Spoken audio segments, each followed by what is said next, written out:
सद्भावना city news Uttar Pradesh Uttarakhand आपको खबरों में रखे सबसे आगे।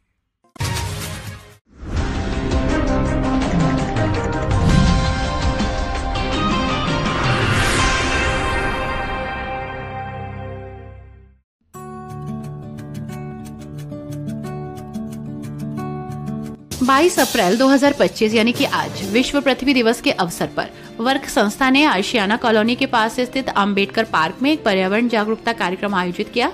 ये प्रोग्राम वर्क संस्था ने आयोजित किया था। पार्क में अपना स्टॉल लगाया और पोस्टर्स लगाए। मौजूद लोगों को ये बताया कि इस धरती को ईश्वर ने स्थापित किया है और यहाँ हर चीज पर्याप्त मात्रा में रखी गई है, परंतु मनुष्य इस धरती का संतुलन बिगाड़ रहा है। लिहाजा हमें ये समझना होगा कि धरती पर सभी मनुष्यों का बराबर अधिकार है। हमें इस धरती के साथ छेड़छाड़ करने का हिसाब ईश्वर को देना होगा। वर्क यूपी वेस्ट प्रमुख मतलूब अली खान, वर्क महिला विंग प्रमुख उल्फत अहमद, वर्क पर्यावरण विंग प्रमुख आकांक्षा अब्दुल मन्नान, गुलाब शाह आदि मौजूद रहे। इस कार्यक्रम के माध्यम से वर्क संस्था ने पार्क में अपना स्टॉल लगाकर और पोस्टर्स लगाकर मौजूद लोगों को ये बताया कि इस धरती को ईश्वर ने स्थापित किया है और यहाँ हर चीज पर्याप्त मात्रा में है, लेकिन मनुष्य इस धरती का संतुलन बिगाड़ रहा है।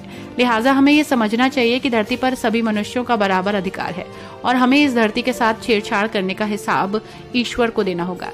कार्यक्रम में वर्क यूपी वेस्ट प्रमुख मतलूब अली खान, वर्क महिला विंग प्रमुख उल्फत अहमद, वर्क पर्यावरण विंग प्रमुख आकांक्षा अब्दुल मन्नान, गुलाब शाह, जमहा मेविश आदि मौजूद रहे। अपने घर में इसे सजाऊंगा या सजाऊंगी, लेकिन आप उसे जाकर बिल्कुल एक अंधेरे कमरे में रख दीजिए। ना उसे कोई सूरज की रोशनी मिल रही है, ना पानी, ना कोई पोषक तत्व, तो क्या वो जिंदा रह पाएगा? कितने दिन जीवित रह पाएगा वो पौधा?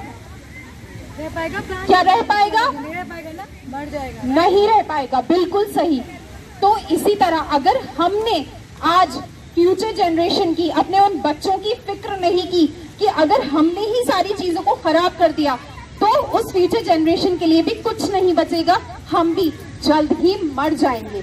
तो हमें क्या करना है? क्योंकि उस ईश्वर, उस मालिक ने सब चीज को एक बैलेंस्ड वे में उतारा है। ये सूरज, पानी, रोशनी सबके लिए एक जैसी है, किसी के लिए कोई कम बढ़ती नहीं होती है।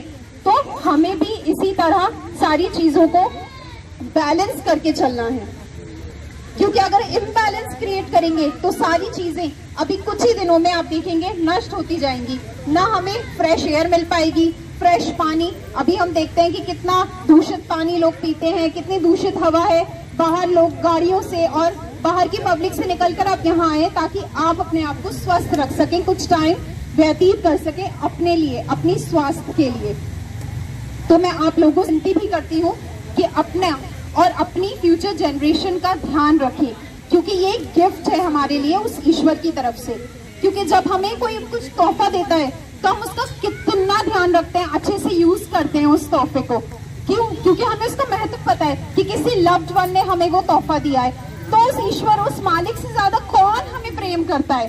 कोई नहीं। तो उसने हमारे लिए इतनी सारी चीजें दी है, तो हम उसकी अहमियत को क्यों नहीं समझ पा रहे हैं, उसकी इंपॉर्टेंस को क्यों नहीं समझ पा रहे हैं? तो आज से ही हमें सोचना है कि ये धरती, ये पानी, ये सब चीज हमें कैसे लोगों तक अच्छी फ्यूचर। ठीक है, तो आप क्या कर सकते हो अपने घर में? आप पॉलिथीन को ड्रेन में जाने से रोक सकते हो और इन बॉटल्स में पैक कर सकते हो। और फिर जो भी आपके घर में नगर निगम के लोग कूड़ा उठाने, कोई भी गाड़ी आती है, आप उनको डायरेक्टली दे दो। तो इससे क्या होगा, हमारे जो यहाँ पे बहुत बड़े बड़े नाले हैं वो ब्लॉक नहीं होंगे। जानवर, जो बेचारी गाय, स्ट्रे डॉग्स ये पॉलिथीन खा लेते हैं, उनके पेट में नहीं जाएगी। तो आप ये क्या कर रहे हो? ये आप अपने लेवल पे मदर अर्थ के लिए हेल्प कर रहे हो। ठीक है, ये बहुत छोटी छोटी चीजें, छोटे छोटे से नियम है, हैबिट्स हैं। एक बार आप अपनी लाइफ में डाल लोगे, आगे की जनरेशन को सिखाओगे, तो अर्थ के लिए आप बहुत अच्छी एक हेल्प कर रहे हो। हमें नहीं पता होता कि एक छोटा सा एक्ट अगर एक इंसान करता है तो वो हेल्प कर रहा है। हम सोचते हैं कि एक के करने से क्या होगा, पर एक बाल्टी एक एक बूंद से ही भरती है ना, है ना? पढ़ा है ना, ये सुना है ना? तो एक के ही करने से जब उसको दूसरे देखेंगे वो भी वो करेगा, तीसरा, चौथा, ऐसे एक लंबी सी चेन बन जाती है। ठीक है, और जैसे कि ये एक देख रहे हो आप, ये थैला है। ठीक है, हम प्लास्टिक के बैग ना यूज करें। सब्जी इन घर में थैले बहुत सस्ते होते हैं, कपड़े के थैले बना के इनमें सब्जियां लाएं। तो हम क्या करेंगे, हमारे घर में पॉलिथीन नहीं आएगी। ठीक है, और ये प्लास्टिक बोतल तो हमें बिल्कुल यूज नहीं करनी चाहिए बच्चों। आप तो स्कूल भी मत लेके जाना, ये स्टील बोतल करो या ग्लास की बोतल करो, पर प्लास्टिक बोतल बिल्कुल नहीं, क्योंकि प्लास्टिक्स में माइक्रो प्लास्टिक्स होती हैं जो हमारे बॉडी के अंदर जाती हैं। हमारे बॉडी के अंदर भी अब प्लास्टिक पहुंच रही है, हमारे ब्लड फ्लो में, हमारी आर्टरीज में प्लास्टिक घूम रही है। तो क्या करना है मम्मा और पापा, अपने बच्चों को आपको स्कूल के लिए प्लीज प्लास्टिक बोतल हटाएं और उनको स्टील बोतल में पानी दीजिए। ये उनकी हेल्थ के लिए वेरी इंपॉर्टेंट, क्योंकि ये माइक्रो प्लास्टिक इन बोतल में प्लास्टिक में भर भर के उनमें माइक्रो प्लास्टिक डिजोल्व होता है और वो हमारे अंदर जाता है।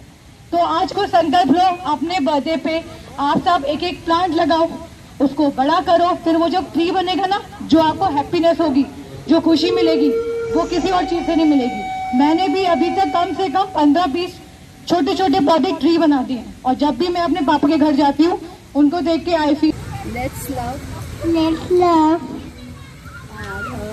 our earth, me and you. हम बहुत सालों से काम करते आ रहे हैं पर्यावरण को लेके। आज स्पेशली हम यहाँ अम्बेडकर पार्क MDM से आए हैं, क्योंकि आज अर्थ डे है। यहाँ पे काफी लोग आते हैं और हम लोगों को जागरूक करने के लिए हमने आज ये प्रोग्राम किया कि अर्थ डे हम क्यों बनाते हैं और ये क्यों जरूरी है। जैसे कि आप देख रहे हैं, बहुत ज्यादा फ्लड हो रहा है, भूकंप आ रहे हैं, डिफोरेस्टेशन हो रहा है, तो ये बहुत चिंताजनक चीजें हैं जो हम सोचते नहीं, हम न्यूज में पढ़ते हैं, उसको न्यूज की तरह आगे बढ़ा देते हैं। पर मुझे लगता है हमारी फ्यूचर जनरेशन, हमारे जो छोटे छोटे बच्चे हैं, उनको पूरा अधिकार है कि वो भी एक साफ हवा, स्वच्छ हवा और अच्छे वातावरण में रहें।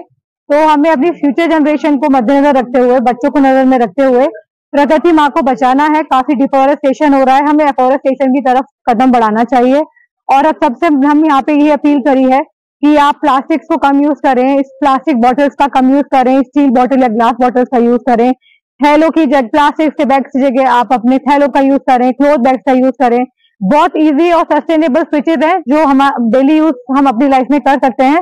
बस हमें थोड़ा जागरूक होने की जरूरत है, क्योंकि एक इको फ्रेंडली लाइफस्टाइल को जीना उतना ही आसान है जितना कि हम अभी की लाइफस्टाइल को मेंटेन कर रहे हैं। वो और इजी है, बहुत चीप है और फाइनेंशियली भी हमें बहुत कुछ ज्यादा खर्च नहीं करना है एक इको लाइफ मेंटेन करने में। तो थैंक यू सो मच। आज हम आए, हमने काफी लोगों को जागरूक करा, हमें अच्छा लगा, लोगों से इंटरेक्शन हुआ।